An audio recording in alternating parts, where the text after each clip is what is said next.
Hey friends, I have got some great news for you. Guess what? The hummingbirds are migrating early this year and they are already here in the south. I have got my hummingbird feeders out, but the next step, very important step, is we need to put the plants in the gardens that these hummingbirds and your other pollinators, your bumblebees, your honeybees, and your butterflies also love. So that is what we're going to focus on today, is plants for your hummingbirds. And then we are going to put this off to a great start because we're going to do a mass planting of one of the all-time favorite plants in the garden for big impact, and the hummingbirds love this as well.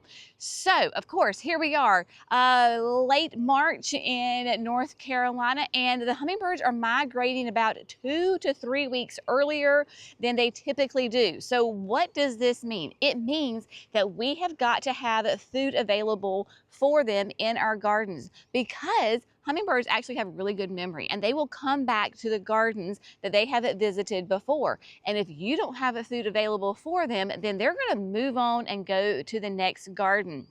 So we want to support these little hummers because I personally want as many hummingbirds in my yard as I possibly can get.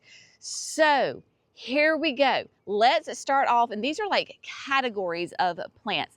We're going to have a lot of fun with this. Let's get started. Did you know that hummingbirds are attracted to really bright, vivid colors? They look at plants like with color over smell. One of the best ones, and we see them all the time in the greenhouses, is on the Calibrachoas, the Superbells. So when you're thinking about your color palette, now if you're specifically wanting to go for hummingbirds, the big, bold, vibrant, vivid colors are great. But they will go to just about anything. So like one of my favorites is, of course, dreamsicle, bright, vivid color, because their beaks will get down into those little tubular portions of the flower. So you can think about hummingbirds, they love, have those long beaks, love the color. Like this is the, I think, black currant punch, and adore these things. Now, your Superbells for us with the clay soil, they do great in hanging baskets, containers. That's what I have been doing with my Superbells. And another great reason to use your Calibrachoas, your Superbells right now, is because one, you're going to get massive color. They can handle the fluctuating temperatures as we are navigating into a solid spring. So whether you want the Superbells Magic Pink Lemonade, or you like the Redstone, the Double Smitten Pink, there's all sorts of different ones. That's actually the Vintage Coral. So your hummingbirds will come and be attracted to these. People will say they don't like, Superbells or Petunias. Honey, you obviously have not been in the greenhouse during the summertime when we have the hanging baskets filled with these Superbells, because they will come into the greenhouse and feast on Superbells. So get these for those bright, vivid colors for your containers and your hanging baskets. Now, you want to have maybe the look of a Superbell, a Calibrachoa, in your landscape, but you can't plant that because you have thick clay soil. So what do? We have an answer. It's called Supertunias. Now, within the Proven Winners categories of Supertunias, there's a lot of different options for you. One of my all-time favorites, of course, are the Mini Vistas. These are going to be great in containers, hanging baskets, and the landscape. Mini Vista plum veined, really like one of my top favorite plants. Of course, the hummingbirds love this really vivid plum color. We're going to be adding it into the signature garden. But your Mini Vistas are good where they spread, but they're not super aggressive. So whether you like that, another great color option, of course, is the Mini Vista Indigo. Lovely, really rich color, very saturated with that kind of that purple blue. As the flowers age, they'll turn a lighter color, so you get a little bit of an ombre effect on there. Of course, you have got the red, so you've got Mini Vista Scarlet right here. Hummingbirds love red. So Mini Vista Scarlet is definitely a great option to attract those hummingbirds to your garden. Now let's say you want, you need something a little bit more vigorous, right? So you need something that will spread a little bit more. Then we have the traditional Supertunias. So it's not a mini Vista, it's not a Vista, it'll just say like Supertunia Raspberry Rush.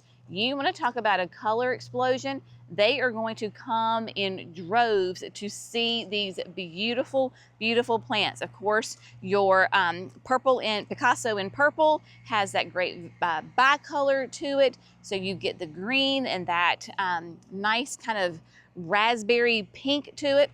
But let's just say that you do want bigger. You want a lot of explosion of color and you need it in mass. Then we're going to go to the vistas, my friends. Now, my southern people, along with the hummingbirds comes the pollen. I don't know if you can see the pollen on these plants, but the vistas are going to be your most vigorous. Think Vista Vigorous. Great for really large containers or the landscape. Hint, we're going to be adding vistas to the landscape. So you've got that. Then you have got the standard for all Supertunias, in my opinion. So Supertunia Vista Bubblegum. It is, this year actually Proven Winners has improved it. So you may notice the tag, it says Bubblegum II. So it's a bit more of a vivid pink, compact, a little bit earlier to bloom, more floriferous, more flowers on it. Yes, your vistas are huge. So Superbells, Supertunias. Next on the list, the absolute granddaddy of them all, the main hummingbird plant. That's literally what our customers come and say, I want that hummingbird plant. What is it? You probably already know. If you're only going to plant one type of annual for your hummingbirds, then I would highly recommend you use Cuphea. We have got two available here. I personally am going to be planting them both. So Cuphea is known for its very tubular flowers. Hummingbirds love those tubular flowers because their beaks can get in there. Y'all, some of our little hummers, they travel over 2,000 miles to get to their summer home. Some of them will fly straight across the Gulf of Mexico, solid 18 to 24 hours of flying. I don't know about you, but I would be starving once I got to land. So your Vermillionaire from Proven Winners is going to be a great option. And then we have Hummingbirds Lunch. So Hummingbirds Lunch is still a Cuphea, but it has a different color. trying to hold it still. It has a different color to it. And then the habit on the plant is going to be a little bit different. So if we were to put these two next to each other, the Hummingbirds Lunch is more going to be that pinky red, where your Vermillionaire is going to be more orange. If you're familiar with Vermillionaire, it's going to be very upright, right? So this is going to be great in landscape, in the pots, does not matter, but very upright. We are going to be planting this in mass in the signature garden, because yes, I want my hummers in the signature garden. Your Hummingbird Lunch can also go directly into the landscape, but maybe you want to do a hanging basket with Cuphea, then I personally would go with the Hummingbird's Lunch because it has more of a cascading habit. So it's going to come up and kind of flow over a little bit. It's still upright. You could use it, both of these, as your thrillers in your containers.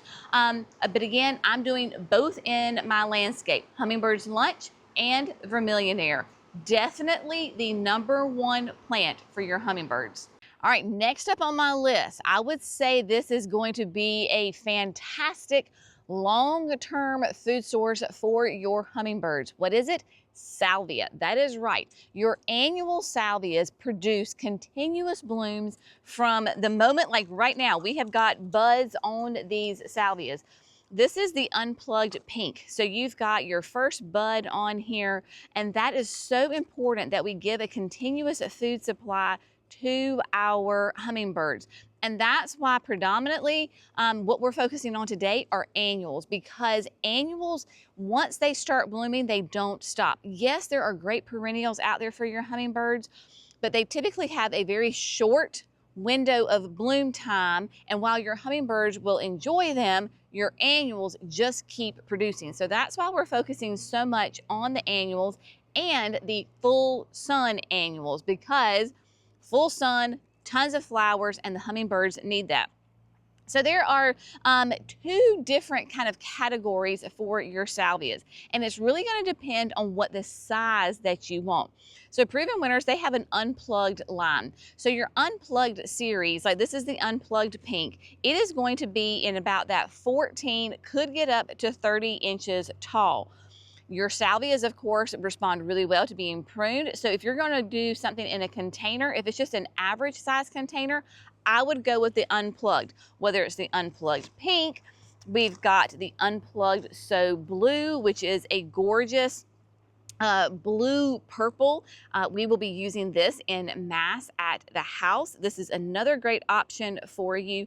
But really, in my true humble opinion, there's also the unplugged white, and you can see that that is already producing its first bloom stalks here. Lovely white. But if you had to only buy one type of salvia, then I would say go with the Rockin'. So the Rockin' series, they're going to be bigger, 24 to 36. This is deep purple. And this is a really deep, rich, saturated purple. Hummingbirds go nuts, whether it's the deep purple or the fuchsia. Fuchsia obviously is going to be a really bright pink. Y'all, unless you have a massive container and you're in the South, like we have such a long growing period, put your Rockins in the landscape. It will save you a ton of headache as far as watering. These are very vigorous, will get to be nice, big, like shrub size in a very short amount of time. And you want to put them in the landscape because it's easier on you. You're not having to constantly water, and they can grow to their potential. Hummingbirds go nuts over these. I would say especially the purple and the fuchsia. Those would be the top two that I would say. Now, the Play in the Blues, so it's Play in the Blues and Blue Suede Shoes. They love those as well, but in my opinion, they go to the deeper, richer colors of the purple and the fuchsia. All right, let's talk about other pollinators. This is what you're gonna wanna add to your garden. This is a personal soapbox of mine because y'all don't do it enough. This year, it's gonna be your year. I always encourage people, especially my fellow Southerners, if you are not putting the Lantana in your garden, you are missing out on a massive pollinator magnet, and y'all, the easiest drought tolerant, rabbit resistant, deer resistant annual you can add to your full sun garden. These are massive attractors for all of those sweet friends that we want to have in our gardens. This is just a small selection of the colors that we have. So whether you love that really rich color of the luscious marmalade, I mean, that is like vibrant orange. Can you imagine the hummingbirds that would come to this? So you've got that. The Tangelo is a really fun one. It is great for hanging baskets because of its habit, and it will kind of change colors. And one of my absolute favorites, of course, is Lemon Tart. I call it it is Big Bird Yellow. So it is a very, very bright yellow. If you want to go more soft, then Pina Colada would be a great one because it's a very, very light cream with yellow.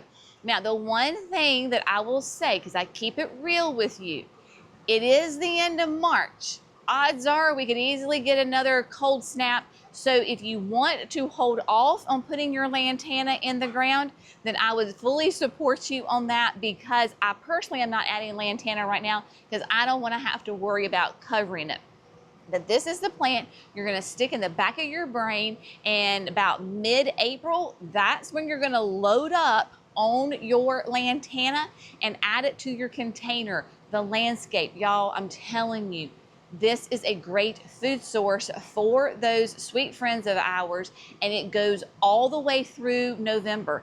Yes, it really does. And so you will get massive color and support all of these beneficial insects, the hummingbirds, in your garden in the entire growing season. If you've never grown Lantana, start with one plant. You will not be disappointed.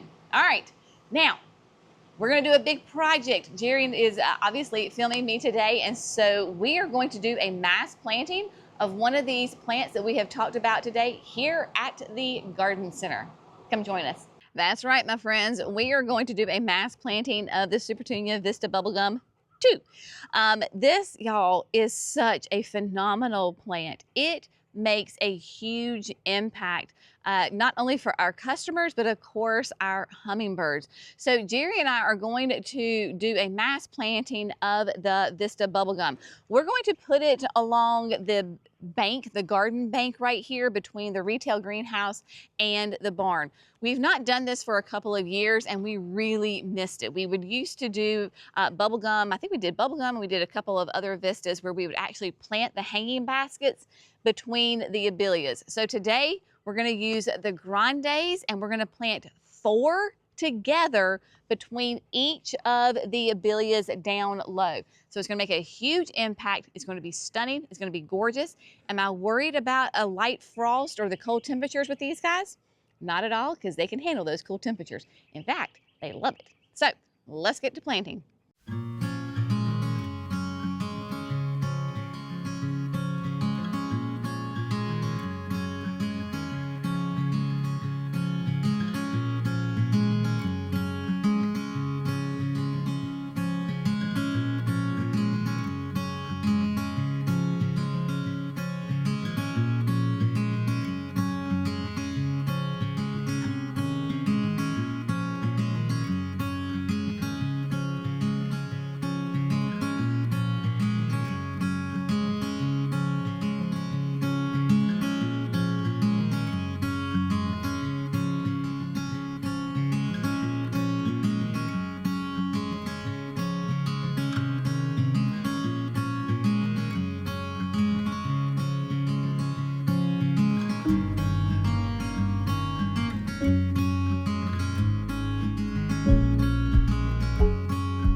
Alrighty, my friends, so Jerry and I got 36 Supertunia Vista Bubblegum II in the ground. We did groups of 4, so we did 9 groups between the abelias all the way down to the grass. It will not take long for these babies to fill in. Your vistas will roughly get to be about 2 feet tall and 2 to 3 feet wide. You're not going to see these individual plants for very much longer. It is going to make a huge impact here. And I guarantee that our hummers are going to love having this bright, kind of electric bubblegum pink here at the garden. So just to kind of give you an idea, and y'all, we were not exact when we were planting these as far as the placement goes. We were just kind of spreading them in front of the distiliums somewhat evenly, because I know very shortly you're not going to be able to see these individual plants, and so it's not going to matter as far as the exact placement how they go. So we just want to have that huge impact here in front of the distiliums, and then the little meatballs that have been pruned, these are the abelias. They're going to be flushing out with brand new growth. In fact, I already see some new growth popping out, and these are the kaleidoscope abelias.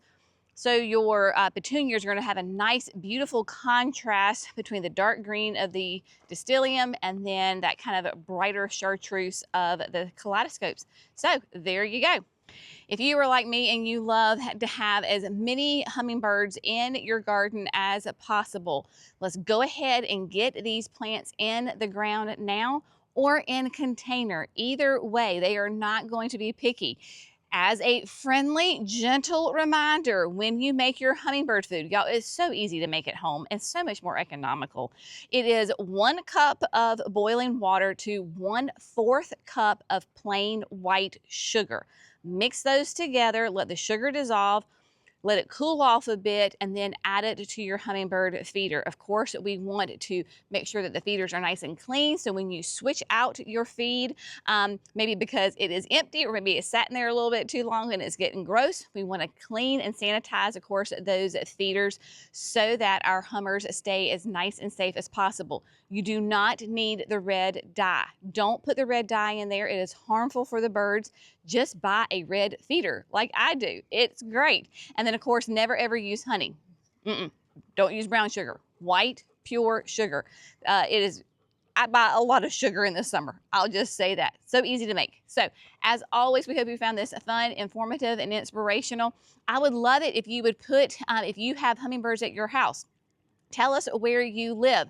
That way we can kind of track the migration, because of course, east of the Mississippi, we only have the ruby-throated hummingbirds, and they definitely are migratory. So if you have them, let us know. You people out west that you keep hummingbirds all year round, infinitely jealous over that. So anyway, enjoy your hummers, enjoy the beautiful plants that bring them to your garden. We appreciate you. We'll see you in the next video. Bye, friends.